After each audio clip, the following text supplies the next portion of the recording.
Dans cette vidéo, je vais partager avec toi 7 cultures rentables à cultiver en Afrique.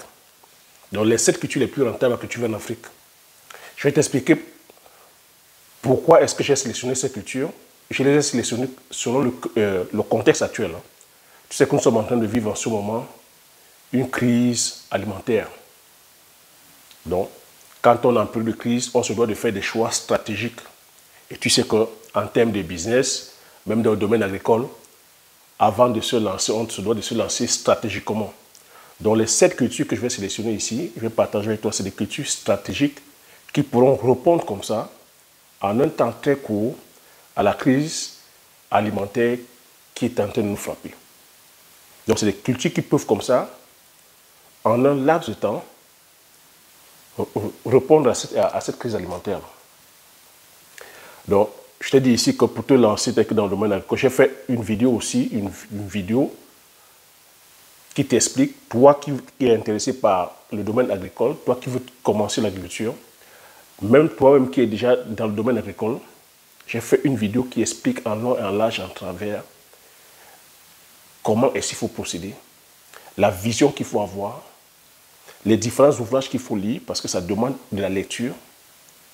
Donc, après cette vidéo, il faudra aller regarder cette vidéo-là, intitulée « Avant de commencer l'agriculture, regarde d'abord cette vidéo ». C'est une vidéo que j'ai postée hier. Je te mettrai peut-être le lien aussi de la vidéo en bas de description, parce que c'est très important. Donc, je vais te lister les différentes cultures.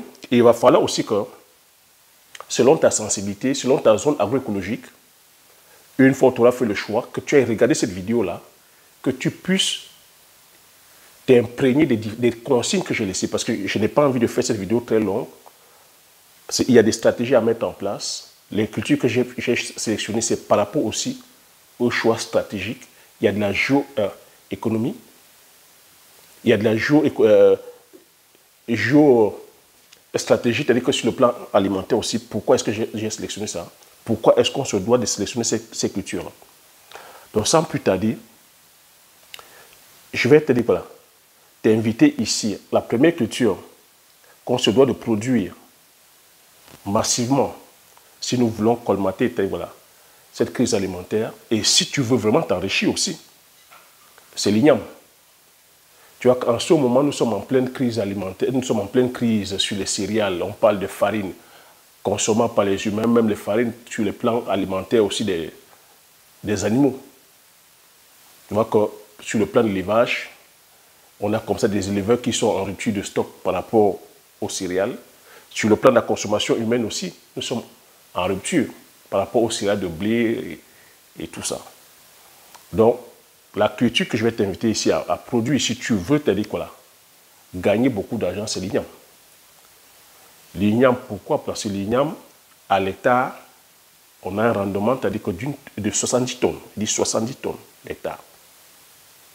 Et à chaque fois aussi, je vais te proposer une culture, je vais te demander de passer à la phase de transformation. Parce que c'est à la phase de transformation qu'on gagne plus. Et il faut savoir ici que l'igname, c'est une culture qui est périssable. Parce que justement, et j'insiste encore, je t'invite à aller regarder la vidéo que j'ai postée avant de commencer l'agriculture. Parce que là-dedans, j'ai donné tous les détails. Les cultures que je vais citer ici, c'est des cultures qui sont périssables. Et tu sais que le défaut chez nous, c'est parce que nous n'avons pas, nous ne savons pas conserver nos produits.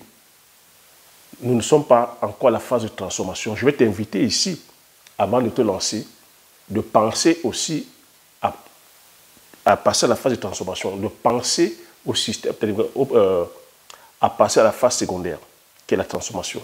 Dans l'igname, c'est 70 tonnes l'hectare. Lorsque tu passes à la phase de transformation, tu peux faire la farine, on peut faire les galettes d'igname, on peut faire le foufou, c'est tellement prisé aussi, c'est prisé partout, c'est-à-dire qu'en Afrique, l'igname. Il y a plusieurs variétés d'igname, à toi de voir dans ta zone agroécologique quel est l'igname qui s'adapte. Deuxième culture très très rentable à produire, c'est le manioc. Le manioc, je ne te présente plus le manioc aujourd'hui est consommé partout, c'est-à-dire qu'en Afrique subsaharienne. Le manioc aussi est même cultivé aussi en machin Tekanazi. Et je t'ai fait des vidéos sur lesquelles aujourd'hui les grands groupes agro-industriels sont intéressés aussi par la culture du manioc. Le manioc, voilà, a plusieurs avantages. Hein? Lorsqu'on passe à la phase de transformation, les produits dérivés sont quoi? La farine de manioc. On peut substituer aujourd'hui la farine de manioc à la farine de blé. On peut faire du pain. On peut faire des pâtes. On peut faire plusieurs, c'est-à-dire que je vais dire, plusieurs aliments à base de la farine. On peut faire le bobolo chez nous, comme on dit au Cameroun. On peut faire les miondo. On peut faire la tchiké qui est le plat national ivoirien. On peut faire du tapioca. On peut faire du chikwang. On peut faire les mitumba, comme on dit chez nous aussi. On peut faire le watafoufou. On peut faire le plakali. Lorsqu'on passe à la phase industrielle, on peut faire de l'amidon. On peut faire de la bière. On peut faire de la liqueur. La peau de manioc est aussi même consommable. On peut faire de la farine. On peut consommer aussi les feuilles de manioc. On peut consommer les feuilles de manioc. On peut faire de la liqueur de manioc. Tu vois, voilà autant de produits dérivés que je cite. Et tout ça, à chaque fois, je dis que lorsqu'on passe à la phase de transformation, on peut multiplier le chiffre par 10, par 20, par 100, par 500. Donc, il faudrait passer la phase de transformation. La troisième culture qu'il faudra produire, c'est la tomate. La tomate, pourquoi? Parce que la tomate, c'est un légume, c'est un fruit très, très consommé, tel qu'en Afrique. Mais il est encore déplorable de constater que nous importons, c'est-à-dire que chaque année, des tonnes de tomates, des tonnes et des tonnes de tomates transformées. Donc, on se doit aujourd'hui de produire massivement la tomate et de penser passer à la phase de transformation. Là, je marque un petit point. Si tu veux te lancer dans la culture de la tomate, il faudrait que tu penses impérativement à passer à la phase de transformation. Je t'invite encore à aller regarder la vidéo. J'ai expliqué en long et en large les stratégies, la philosophie qu'il faut avoir, les différents cheminements qu'il faut mettre en place avant de te lancer dans l'agriculture. Parce que la tomate, c'est une culture qui est très rentable, mais il faut comprendre que c'est une culture qui est périssable. C'est une culture qui, si tu n'as pas mis le volet de transformation, tu peux perdre toute ta production. Je préfère être clair avec toi. Donc, lorsqu'on passe à la phase de transformation, on peut faire quoi? On peut faire de la purée de tomates. On peut faire de la tomate séchée. On peut faire de la confiture de tomates. On peut faire des tomates en dés. Donc, tu les tisais, tu fais des tomates en dés. Donc, c'est de penser passer à la phase de transformation, de packager. Tu packages bien, tu fais un bon marketing, tu vends, ça se vend. Donc, le quatrième produit ici, que je vais dire, c'est le founou. Founou aussi, que c'est une forme de céréale aussi, qu'en Afrique, on se doit aujourd'hui de mettre l'accent dessus. Ce n'est pas assez médiatisé, mais on se doit aujourd'hui de valoriser ce founou. Mais ce founou est en train d'être très prisé ici en Occident. Hein. Les Occidentaux sont en train d'expérimenter ça. Et ça ne se pousse que chez nous en Afrique. On se doit d'avoir la main dessus, produire ça massivement, transformer, packager, afin de pouvoir aussi faire bénéficier tel que les autres. La cinquième culture très rentable qu'il faudra produire massivement, c'est la patate douce. Oui, la patate douce. Voilà aussi une culture qui est là, très très rentable, mais dont on ne parle pas, c'est la patate. À l'état aussi, ça produit massivement, mais cette fois-ci, c'est de penser passer la phase de transformation. Tu auras quoi? Tu vas produire de la farine. Quand tu as encore dit de la farine, tu peux faire des galettes de patates. Donc, à toi d'avoir l'esprit de créativité. Hein. Donc, tu dois te documenter, tu vas beaucoup lire, afin de pouvoir transformer ta patate. Sixième culture à produire, pomme de terre. Pomme de terre, pareil aussi, la pomme de terre à l'hectare, ça produit massivement. Lorsque tu vends même, que ta production à l'hectare, tu as 1 hectare, tu es dans les 10 millions. Et la pomme de terre aussi, pareil, il faudrait que tu te rassures de ta zone agroécologique. La pomme de terre s'exprime bien dans les zones agroécologiques d'altitude, là où il fait un peu frais. Donc tu regardes. C'est pour ça que je t'invite encore d'aller regarder la vidéo que j'ai sortie, que j'ai postée hier. Avant de commencer l'agriculture, tu dois regarder là-dessus, je donne tout. Je n'ai pas envie de faire cette vidéo longue, c'est pour ça que je ne rentre pas dans les détails agronomiques.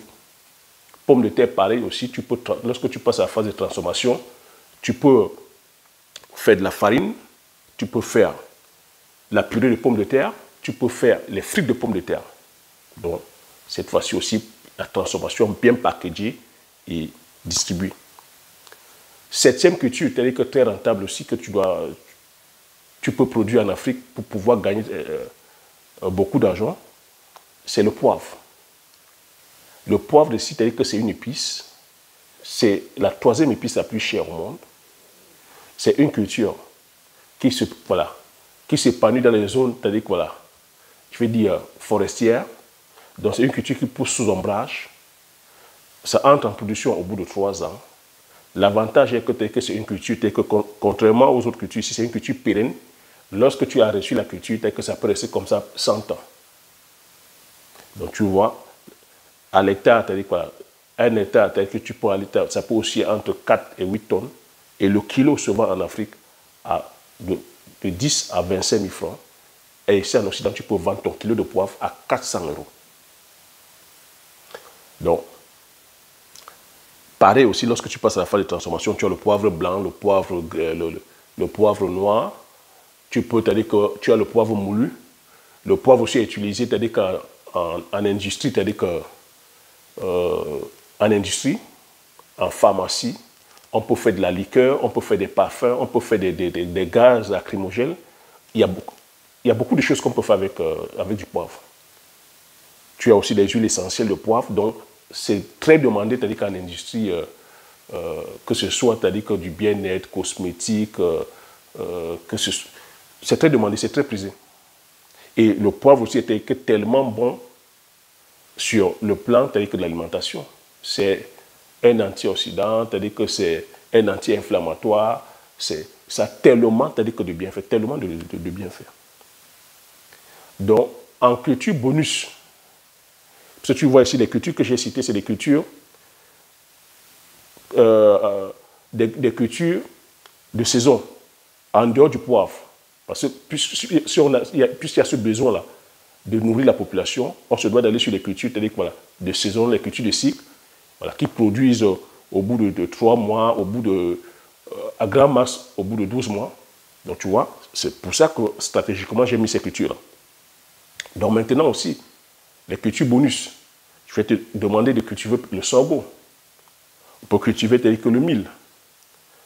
On peut aussi cultiver maintenant aussi nos légumineuses, les légumes, tels que le ndolé, les amarantes, le folon, le boolé, le sisang, le keyang. Dommage pour vous qui ne comprenez pas, c'est les légumes qui sont en Afrique.